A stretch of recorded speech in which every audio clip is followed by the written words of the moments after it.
역사를 주관하시는 분은 하나님이신 줄로 믿습니다. 우리의 인생을 주관하시고 구체적으로 우리의 삶을 주관하시는 분은 하나님이세요. 그 하나님께서 오늘도 이 자리에 임재하신 줄로 믿습니다.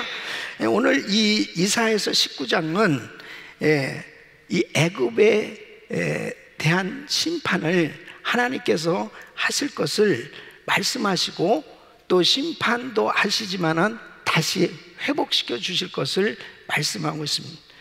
여러분, 애굽은 당대 최대 강국이었습니다. 자랑할 것이 참 많이 있었어요. 그런데 이 나라는 늘 하나님 앞에 징계를 받을 수밖에 없는, 늘 하나님의 경고와 이 저주를 받을 것에 대한 이 말씀을 계속 받은 나라입니다. 그 이유가 뭐냐? 이 애굽은 우상 숭배의 아주 대표적인 나라예요. 그래서 애굽이 심판을 받는 것은 무엇 때문이냐? 우상들 때문입니다. 우상. 자, 오늘 이 1절 말씀을 보시면은 한번 같이 읽어보겠습니다. 시작. 애굽에 관한 경고라. 보라, 여호와께서 빠른 구름을 타고 애굽에 임하시리니 애굽의 우상들이 그 앞에서 떨겠고 애굽인의 마음이 그 속에서 녹으리로다. 그랬습니다. 여호와께서 빠른 구름을 타고 이렇게 말씀. 하나님께서 심판을 하시기 위해서, 애굽을 심판하시기 위해서 이렇게 빠른 구름을 타고라고 하는 표현을 사용하시면서 하나님께서 빨리 가서 심판을 하시겠다는 거예요. 왜 이렇게 하나님께서 정말 빨리 가서 심판을 하시고 싶냐면은 이들이 지독하게 우상을 섬기고, 여러분, 우상은 어떤 형상을 만들어서 그것에 절하는 것뿐 아니라 이 우상은 하나님을 반대하는 것들을 가진 것이 우상이에요. 탐욕, 불순종, 그리고 이 세상 정욕, 하나님을 떠난 모든 인간적인 산물이 다 우상인 것입니다. 그러니까 이 세상의 온갖 것들을 다 섬기고 있어요. 인도에 가면은 정말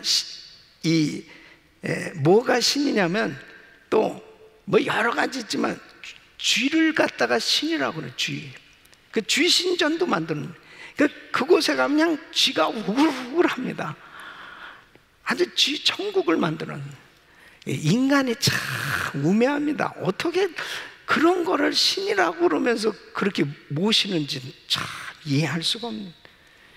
그러니까 그 인간들이 하나님을 섬겨야 되는데 그런 쥐 같은 그런 아무것도 아닌 것들도 그렇게 우상시하는 거예요. 소, 달, 태양, 심지어는 나무, 돌까지 다 그렇게 신이라고 그 앞에서 절을 하고 있으니 하나님께서 기가 막히게 하시지 않겠습니까? 특별히 이 애굽은 얼마나 많은 우상을 섬겼는지 모릅니다. 그래서 하나님께서 이 애굽을 심판하시겠다.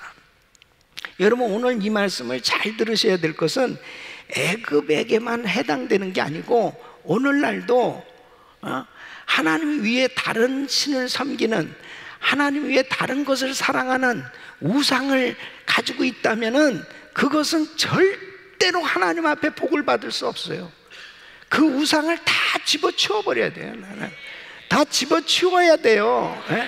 그러니까 우리가 항상 나 하나님 잘 섬기는데, 하나님 믿는데, 그런데 만일 내 마음속에 탐욕, 불순종, 하나님보다 더 사랑하는 것이 있다면 이런 것들이 하나님의 복을 받을 수 있는 것을 차단시키는 거예요. 오늘 이 1절 말씀에 여호와께서 빠른 구름을 타고 애굽에 임하시리니, 이 말씀처럼 하나님의 복을, 하나님께서 복을 주시기 위해서 구름을 타고 빨리 우리에게 임하셔야 되는데 하나님의 역사가 일어나지 아니하고 사단의 역사가 일어나는 그런 일들은 바로 다른 것이 아니고 우상 숭배, 섬기기 때문이라는 것이죠. 그래서 오늘 이 말씀을 들으시면서 철저히 우리의 삶 가운데 하나님 보시기에 합당치 않은 잘못된 건 다 버리시길 바랍니다. 다 뽑아버리시길 바랍니다. 아주 오직 우리 생각과 마음에는 하나님 외에 다른 어떤 걸 사랑할 수도 없고 다른 것을 섬길 수 없다. 아주 이 신앙만큼은 확고하게 하나님 중심으로 그렇게 세워져야 될 줄로 믿습니다. 이것이 얼마나 중요한지 몰라요. 자, 그러면 심판은 어떻게 오나? 첫째는 내전으로 하나님이 심판하시는 겁니다. 자, 오늘 이 2절로 3절 우리 한번 같이 읽어 시작. 그가 애굽인을 격동하사 애굽인을 치게 하시리니 그들이 각기 형제를 치며 각기 이웃을 칠 것이요 성읍이 성읍을 치며 나라가 나라를 칠 것이며 애굽인의 정신이 그 속에서 쇠약할 것이요 그 동문은 그 파하신 바가 되리니 그들이 우상과 마술사와 신접한 자와 요술객에게 물으리로다 그랬습니다. 보세요.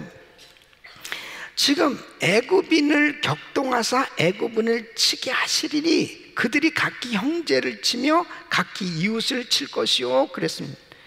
그러니까 자기들끼리 서로 싸우게 만드는 거예요. 애굽인들끼리 서로 싸우면 어떻게 되겠습니까? 결국 자기들이 망하게 되는 것입니다. 요즘 보면 이 시리아 내전을 보면 참 비참해요. 그렇게 좋았던 나라가 완전히 쑥밭이 됐습니다. 참 너무너무 불쌍해요. 그 시리아 난민들이 얼마나 많은 사람들이 그냥 주변 나라들로 살려고 전부 피해내는 거예요. 지금도 계속 싸우는 거예요. 자기 민족들끼리 싸우는 거예요. 우리나라의 6.25 전쟁도 마찬가지입니다. 우리 민족끼리 싸운 거예요. 남북이 서로 싸운 거예요. 얼마나 많은 사람들이 죽었습니다. 이 비극 중에 비극은 바로 같은 민족들이 같은 형제끼리 싸우는 겁니다. 이게 사실은 저주예요. 자기들끼리 싸우는 게 그게 저주입니다. 자기 민족끼리 싸우고 자기 교인들끼리 싸우고 자기 형제들끼리 싸우고 서로 화목하게 살아야 되고 서로 아름답게 살아야 될 가정이 서로 부부끼리 싸우고 이런 것들이 다 내전이에요. 그것은 심판이에요. 그래서 하나님 앞에 정말 이러한 일이 일어나지 않도록 기도해야 될 줄로 믿습니다. 또한 악한 왕의 출현과 포악한 이 정치로 심판합니다. 그러니까 하나님께서 한 나라를 심판하실 때 보면 악한 왕을 주시는 거예요. 이 모든 지도자는 다 하나님께로부터 임하는 거거든요. 악한 왕이든 선한 왕이든. 그러니까 사실 문제가 많은 대통령을 세우면은 그 백성들에게는 사실 회개하라고 하나님께서 그 주시는 하나님의 심판의 손길이라고 하는 사실을 알아야 됩니다. 그러니까 어떤 면에서 보면은 참 악한 왕을 만났다는 것은요, 악한 지도자를 만났다는 건 그 공동체에 있어서는 참 불행입니다. 불행입니다. 이 베네수엘라 같은 데 보면은 정말 그렇게 좋은 나라입니다. 뭐 석유도 얼마나 많이 나와요. 이 산유국이잖아요. 세계 거의 2위 매장량입니다. 그렇게 석유가 쏟아져 나오고 비옥한 땅에 그렇게 잘 사는 나라가 완전히 지금은 아주 나라가 뱅크럽시가 됐습니다. 세상에 무슨 휴지 하나도 사기가 어려운 나라가 됐으니 기가 막혀. 애들 이 분유, 우유도 사주기 어려울 정도 됐으니 그게 어떻게 됐겠습니까? 이 차베스가 사회주의 정책으로 이 빈민들 있잖아요. 이 사람들한테 이제 석유 팔아가지고 이 남는 그런 거 가지고 계속 경제를 발전시킨 게 아니고 그것을 이 포퓰리즘, 이 복지 정책을 전부 거지 만드는 겁니다. 그 사람들한테 돈을 계속 나눠준 거예요. 그러니까는 가난한 사람들 입장에서는 얼마나 좋아요? 일 안 하는 거예요. 일 안 하고 그냥 정부에서 돈이 나오니까. 예. 그러니까는 선거만 하면은 다 이 우매한 백성들은 그냥 찍는 거지. 우선 뭐 무상급식이라는데 뭐 그냥 우선 먹고 보는 거지. 그렇게 해가지고 전부 정부 돈이 고갈되기 시작한. 이 마두로가 이게 차베스가 죽고요, 마두로가 됐는데 이 사람은 이거 더한 사람이에요. 나라가 완전히 망하게 됐는데도 불구하고 원조가 들어오는데도 원조를 다 막는 거예요. 이 백성들은 지금 이루만 할 수가 없습니다. 그렇게 그 베네수엘라의 정말 아름다웠던 나라, 아름다웠던 사람들이 피폐해지기 시작하는 거예요. 이게 악한 지도자를 만나면 백성들이 고생이요, 고통이요.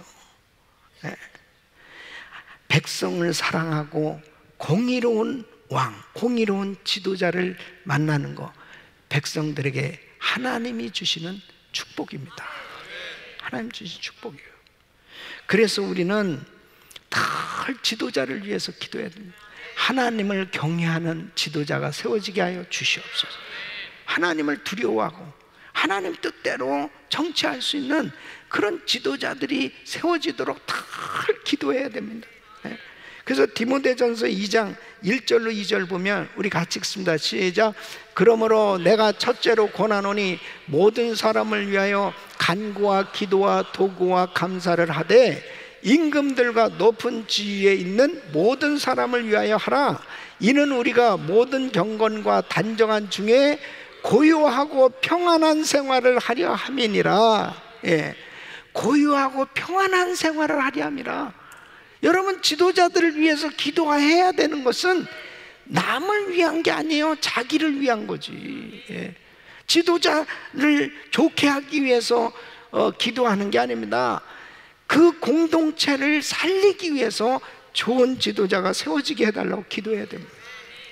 여러분, 특별히 미국은 굉장히 중요해요.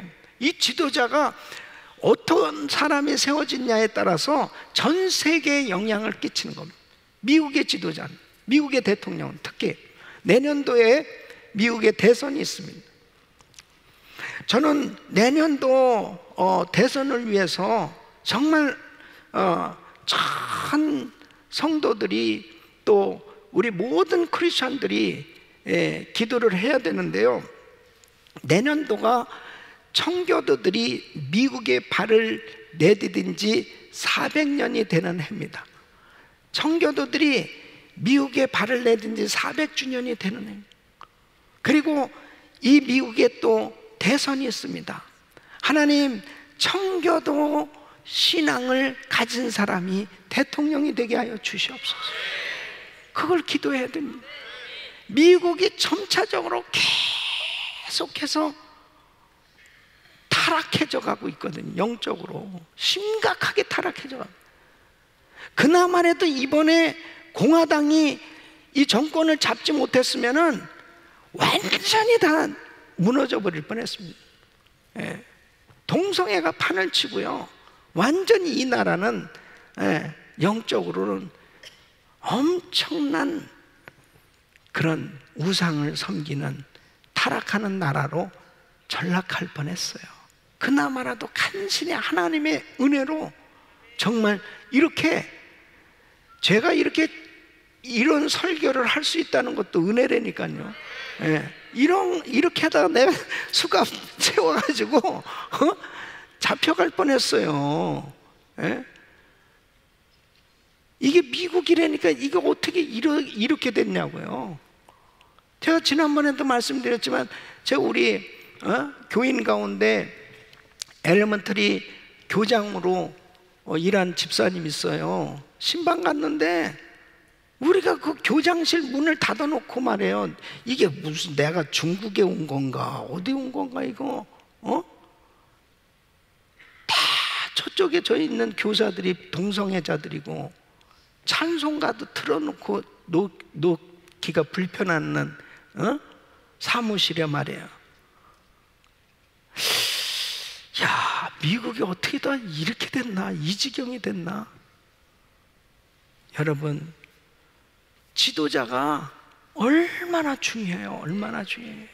마음껏 찬송하고 마음껏 예배하고 마음껏 하나님을 높여드리고 마음껏 전도할 수 있다는 게 이게 축복이라니까요.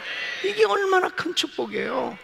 점점 나라들마다 이제 국수주의자들이 자기 나라만을 보호하는 이러한 이 지도자들이 계속 세워지고 있는 것은 뭐냐면 결국은 전쟁의 조짐이 보이는 겁니다. 그래서 정말 이 세계 3차 대전이 일어나면 그건 핵전쟁이기 때문에 완전히 끝장나는 겁니다. 살아남을 수 있는 나라가 없어요. 지금 핵을 보유하고 있는 나라들이 그걸 전부 다 사용하면 그냥 쑥 빠집니다. 지구는 완전히.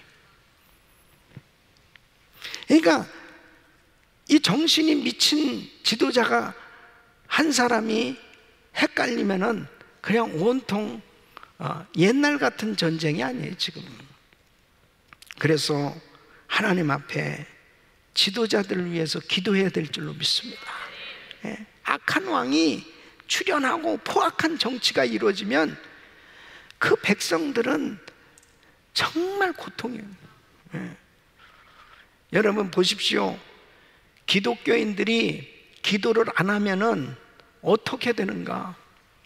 이 독일이 가장 모델이에요. 독일이. 여러분 루터가 종교개혁을 단행했습니다. 루터를 통해서 개신교를 시작한 나라가 독일이라고. 근데 몇 세기 안 돼서 세상이 온통 파괴되고 멸망시키는 이런 전쟁의 저주가 바로 이 독일로부터 시작되죠. 히틀러 같은 이 악한 지도자가 나오고 유대인들을 엄청나게 학살한 이런 일들이 생겨지게 됩니다. 왜 그렇게 됐느냐?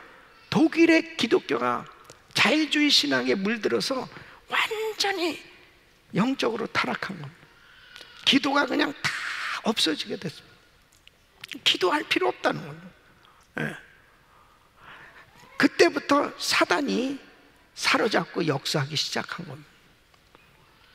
여러분 우리나라도 정말 일제 치하에서도 얼마나 성도들이 기도 많이 했는지 몰라요. 그리고 일제 시대 때도 선교를 했습니다. 그리고 정말 그렇게 신사참배를 거부하는 그런 지도자들이 주기철 목사님을 포함해서 얼마나 귀한 지도자들이 많은지.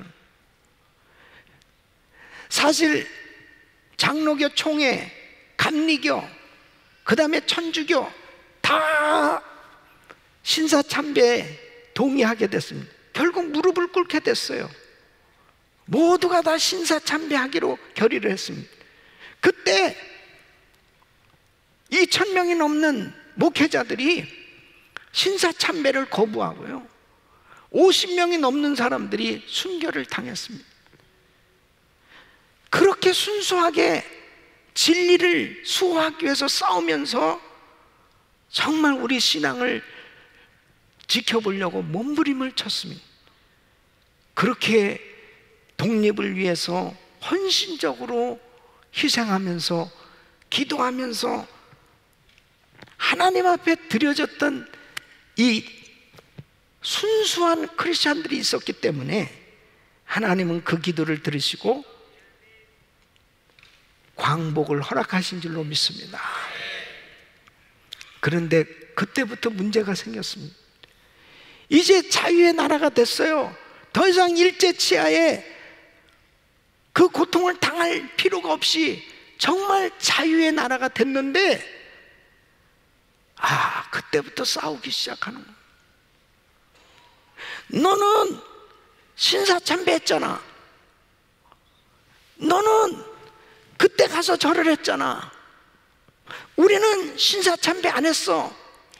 신사참배 안 한 파와 신사참배 한 파가 또 대판 싸우기 시작합니다.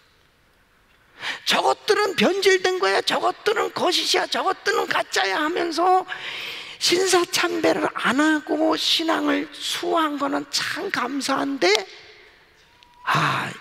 이 부분으로 또 싸우기 시작합니다. 그래서 신학교에서 문제가 생겨져서 나온 거지. 기장과 예장으로 나눠지고, 그 다음엔 또 예장에서는 또 많은 분파로 서로 싸우고 나눠지기 시작합니다. 그러면서 하나님은 남북이 완전히 갈라진, 북한은 김일성 공산 정권이 세워졌고 남한은 이승만 정권으로 민주국가가 세워졌습니다.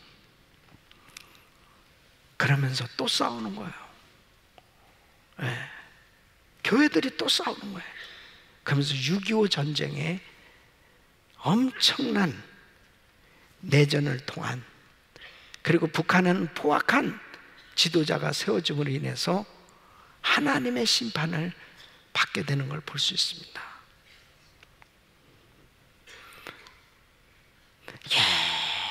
영락없이 교회는 세상의 양심이에요.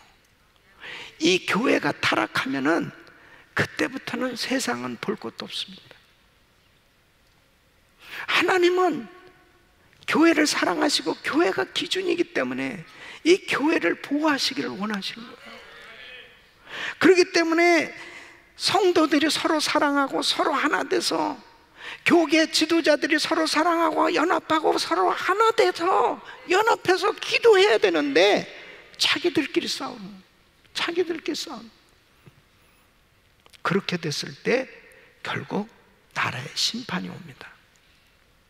지금 대한민국은 심각한 상황입니다.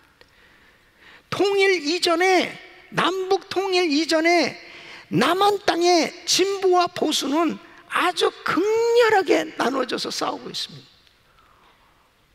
남한 땅부터 하나가 돼야 돼요. 하나가. 남북이 통일되기 전에 남한 땅에 있는 백성들부터 하나가 되는 게 중요합니다.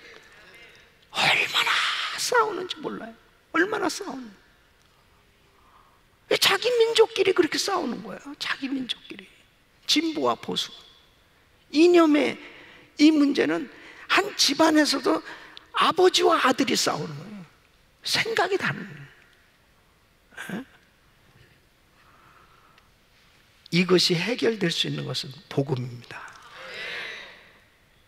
그래서 복음적 평화 통일만이 피를 흘리지 않고 이념을 초월해서 서로 하나 될 수 있는 유일한 길인 줄로 믿습니다. 그래서 교회가 중요한, 교회가 정말 복음으로 충만한. 그래서 우리는 어떤 지도자를 위해서 기도해 줘야 돼요. 기도를. 한국의 문재인 대통령 위해서 기도해야 되고요, 미국의 트럼프 대통령 위해서 기도해 줘야 돼요. 기도해 줘야 돼요.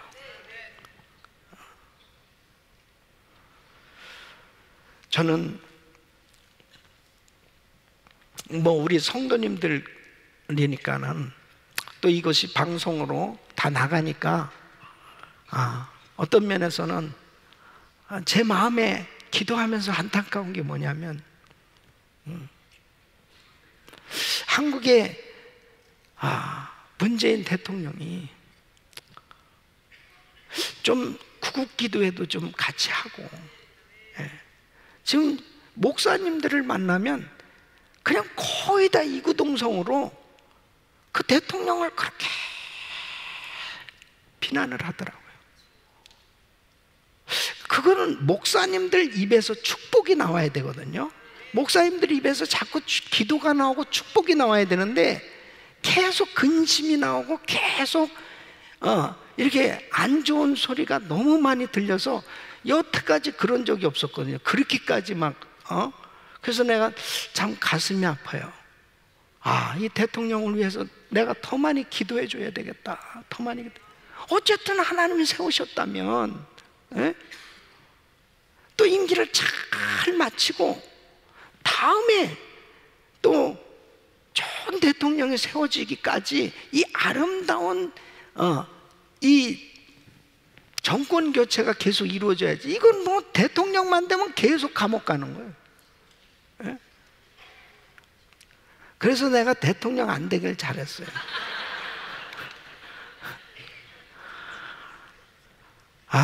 도대체 이게 나라가 정말 대통령 어떤 사람이라도 자 이렇게 존경하고 좀 그렇게 해야 되는데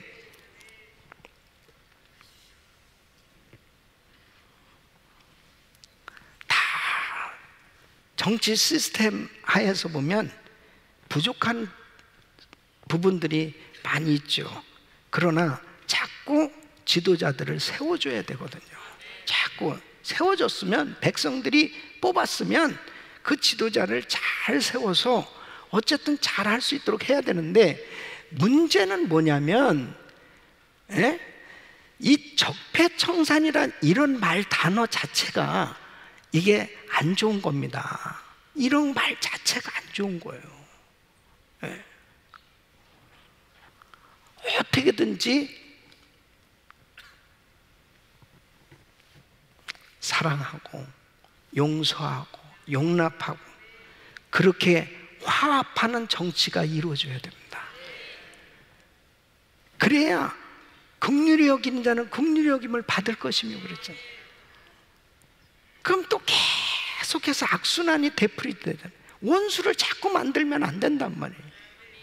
이런 것들이 참 안타까운 거예요. 그래서 우리가 기도해야 될 것은 하나님, 이 미국에 정말 하나님을 경외하는 지도자가 세워지게 하여 주시옵소서. 특히 우리가 살고 있는 이 캘리포니아 구체적으로 기도해야 됩니다. 이 캘리포니아 위에서 정말 기도 많이 해야 됩니다. 이 지방자치제 아니에요. 그렇기 때문에 이 주지사와 여기에 주 하원, 이 상원의원들, 이 시의원들, 이런 정치인들이 하나님을 경외하는 사람들로 세워져서 정말 하나님 앞에 하나님의 뜻을 이루는 정치를 해야 아름답게 이 공동체가 세워져 갈 수 있습니다. 누가복음 23장 28절에는 이렇게 말씀하고 있습니다. 예수께서 돌이켜 그들을 향하여 가라사대 예루살렘의 딸들아 나를 위하여 울지 말고 너희와 너희 자녀를 위해서 울라고 그랬습니다. 우리는 정말 우리 자녀들을 위해서 기도해야 될 뿐 아니에요. 우리 다음 세대를 준비하면서 정말 정치, 경제, 사회 모든 영역에서 하나님의 이름을 높여드릴 그런 귀한 지도자들로 세워질 수 있도록 우리가 축복해야 됩니다. 그래서 어떻게 하면 나라가 정말 그렇게 서로 분열되지 않고 좀 하나가 돼서 좀 한 마음이 돼서 참 모든 가족들이 그 행복해 할 수 있는 이런 공동체를 만들까? 저는 그걸 위해서 기도하고 있어요. 특히 우리 대한민국은 이 남북한이 70년 동안 이렇게 분단돼 있거든요. 지금도 이산가족들이 아직도 울고 있잖아요. 탈북민들이 3만여 탈북민들은 한국에 있는 탈북민이지만 세계 또 탈북민들이 있어요. 그리고 중국에 어마어마하게 많은 탈북민들이 살고 있습니다. 하나님, 그들이 이제는 기쁨으로 자기 고향으로 돌아갈 수 있게 하여 주시옵소서. 그리고 우리 민족끼리 서로 사랑하고 서로 하나 되어질 수 있게 하여 주시옵소서. 이것은 우리 힘으로는 안 됩니다. 서로 무엇을 이야기하자고 하면은 서로 싸움이 벌어질 수밖에 없어요. 하나님의 은혜로는 하나 될 수 있어요. 하나 될 수 있어요. 부모, 자식, 형제들 이념의 문제 때문에 얼마나 갈등하고 있는지 모르는, 이것이 점점 골이 깊어져 가고 있어요. 그렇기 때문에 하나님 앞에 기도해야 되는 거예요. 하나님 하나 되게 하여 주시옵소서. 그래서 정말 하나님을 경외하는 대통령이 나오면은, 지도자가 나오면은 벌써 하나님 앞에 기도합시다가 되잖아요. 기도합시다가 되잖아요. 우리 교인들 가운데서도 사업하시는 분들이 벌써 사장님이 크리스찬이니까 이번에도 종업원들을 TD에 그냥 올라가라고 그랬어요. 그리고 우리 사장님이 거기 가서 그냥 교육받고 오는 것이 다 일하는 걸로 쳐주겠다고 그래서 왔다. 그 좋은 사장님 만난 거지. 좋은 사장님. 그 은혜까지 받으니 얼마나 좋아. 그렇잖아요. 예? 얼마나 감사해. 나 같으면 그런 회사를 다니겠어. 그런 회사. 예? 이거 뭐 놀면서 다 월급도 다 받고 얼마나 감사해. 그런 공동체가 됐다는 것은 지도자가 중요한 거예요. 그만큼. 본인이 은혜를 받으니까 그 공동체가 잘 되길 바랍니다. 자, 보십시오. 또 한 가지는 이제 기근을 통해서 심판하시는 겁니다. 자, 5절로 10절 한번 같이 읽어보겠습니다. 시작. 바닷물이 없어지겠고 강이 잦아서 마르겠고 강들에서는 악취가 나겠고 애굽 시냇물은 줄어들고 마름으로 달과 같이 시들겠으며 나일 가까운 곳 나일 언덕의 초장과 나일강 가까운 곡식밭이 다 말라서 나라 없어질 것이며 어부들은 탄식하며 물은 나일강에 낚시를 던지는 자는 슬퍼하며 물에 그물을 치는 자는 피곤할 것이며 세마포를 만드는 자와 백목을 짜는 자들이 수치를 당할 것이며 애굽의 기둥이 부서지고 품꾼들이 다 마음에 근심하리라 그랬습니다. 애굽 사람들은 나일강을 통해서 엄청나게 많은 것을 얻었습니다. 6월부터 9월까지는 강이 범람합니다. 그러니까 아주 기름진 옥토가 만들어져요. 거기에 많은 수자원을 얻게 되었습니다. 나일강으로 인해서 정말 풍요롭게 됐는데 이것을 누가 이렇게 해준 거예요? 하나님이 해주신 거잖아요. 그러니까 하나님 앞에 감사를 해야 되는데 이들은 나일강만 자랑하는 거예요. 나일강만 의지하는 거예요. 그러니까 하나님께서 나일강을 그냥 기근으로 강물을 말라버리게 만듭니다. 여러분, 어떤 면에서 보면 내가 의지하고 내가 사랑하고 내가 하나님보다도 더 의지하는 것들이 있잖아요. 그것을 때로는 하나님이 기뻐하시지 않을 때 있어요. 그것을 의지하는 것을 하나님께서 말라버리게 하실 수 있습니다. 그렇게 되니까 어떻게 돼요? 농사도 지을 수도 없고 그 다음에 물고기도 잡을 수 없게 됐다는 거예요. 여러분, 만물을 주관하신 분은 하나님이십니다. 하나님께서 북한 공산 정권을 심판하셨어요. 그 심판하신 것이 경제 파탄입니다. 이 고난의 행군이라고 하는 단어가 나온 게 뭐냐면요, 너무 1996년부터 2000년 그때는 아주 이 북한이 가장 기근으로 인해 가지고 막 사람들이 굶어 죽어가는 거예요. 예. 이게 한두 명이 굶어 죽어가는 게 아닙니다. 그때 당시에 그냥 인구 통계로 한 61만인데 어떤 통계는 300만이라고도 얘기합니다. 그러니까 막 이 집에도 굶어가고 저 집에도 죽어가고 막 그냥 사방이 그렇게 돼. 그러니까 고난의 행군이라는 말은 뭐냐면 김일성이 항일 운동했을 때 막 정말 그 위기, 그 배고픈 위기를 극복하면서 그것을 극복했다 하는 것을 상기시키면서 우리도 고난의 행군, 이것을 위기를 극복해야 된다라고 하는 그 말로 백성들을 붙들려고 했지만은, 거주 이전에 자유가 없었지만 다 굶어 죽어 하는데 뭐 어떻게 됩니까? 그러니까 뿔뿔이 고향을 떠나서 계속 헤매면서, 사실 그때 많은 사람들이 중국으로 두만강을 건너서 넘어오게 된 거예요. 6.25 전쟁 전까지만 해도 북한이 훨씬 더 잘 살았습니다. 이제 70년이 지난 후에 보면 하나님의 교회를 배척하고 그렇게 악랄한 신앙인들을 무참하게 죽이고 핍박한 북한과 남한의 상황을 한번 보십시오. 남한은 경제 대국이 됐습니다.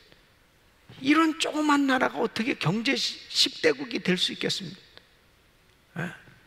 그러나 북한은 지금도 평양 위에는 정말 지금 어렵습니다. 지금도 사실은 굶어 죽어가고 있어요. 근데 이번에 참 이 회담이 잘 됐어야 되는데 참 안타까워요. 안타깝습니다. 저 북한을 살려야 되는데 저렇게 제재가 계속 더 강화되잖아요. 그러면 어려워지는 건 백성들이에요. 평양은 잘 삽니다. 모든 것을 다 집중해가지고 간부들은 잘 살아요. 벤츠 자동차 타고 다니고 다 외제차 타고 그냥 누리고 살아요. 엄청나게 호화롭게 삽니다. 간부들은. 그러나 평양 위에 사람들은 거지들이에요, 거지. 그러니까 안 보여주잖아요. 가도 안 보여줍니다, 절대. 번화한 거리만 보여주고. 이게 북한의 실상이에요. 근데 계속 핵무기만 만들고 있는 거예요. 이거 하나 만드는데 어마어마한 액수의 비용이 들어갑니다. 엄청난 비용이 들어가는 거예요. 이번에 좀 회담이 잘 돼서 저 베트남처럼 다 열려져 가지고 그래도 백성들이 그렇게 나름대로 살 수 있는 이런 나라가 좀 돼야 되겠네. 우리 기도해야 될 줄로 믿습니다. 하나님, 더 이상 북한이 어려워지지 말게 하여 주시옵시고, 정말 북한도 이제 하루속히 남북한이 자유의 나라로 하나 되게 하여 주시옵소서. 계속 기도해야 됩니다. 하나님이 심판하시는 것은 이렇게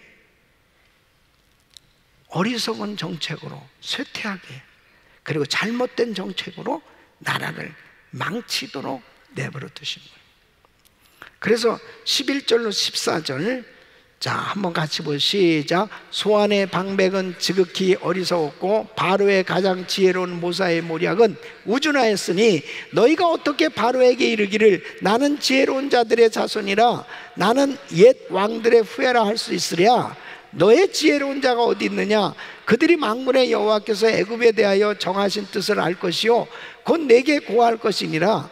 소안의 방백들은 어리석었고 노베의 방백들은 미혹되었도다. 그들은 애굽 지파들의 모퉁이 도리언을 애굽으로 그릇 가게 하였도다. 여호와께서 그 가운데 사특한 마음을 섞었으므로 그들이 애굽으로 매사에 잘못 가게 함이 취한 자가 토하면서 비틀거림 같게 하였으니. 그랬습니다. 그래서 자꾸 잘못된 어리석은 정책을 계속 피는 거예요. 그래서 결국은 망가지게 되는 걸 볼 수 있습니다.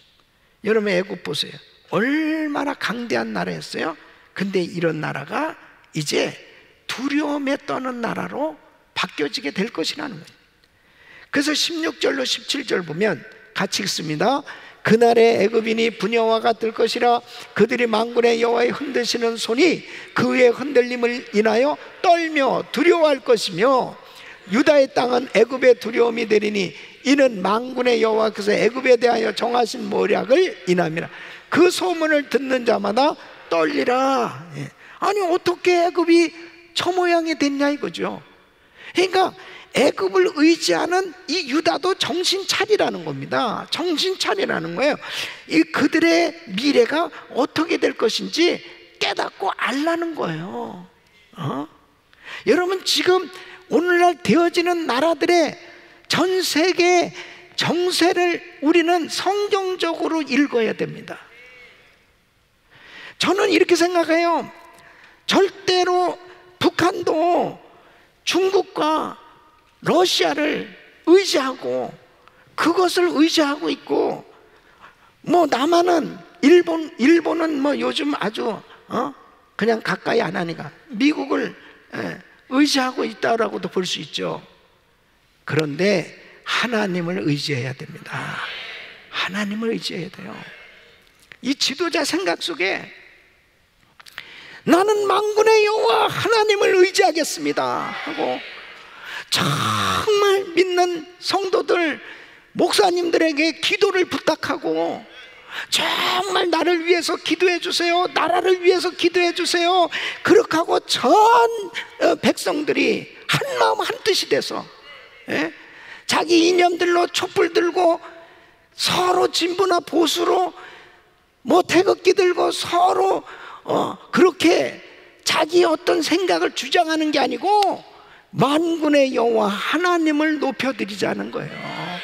모두가 나라의 대통령과 그리고 위정자들과 그리고 나라의 백성들을 위해서 한마음 한뜻으로 기도하는 하나가 되어져야 됩니다. 그럴 때 하나님이 회복시켜 주실 줄로 믿습니다. 하나님께서 애굽을 이처럼 심판받게 하시겠다는 거예요.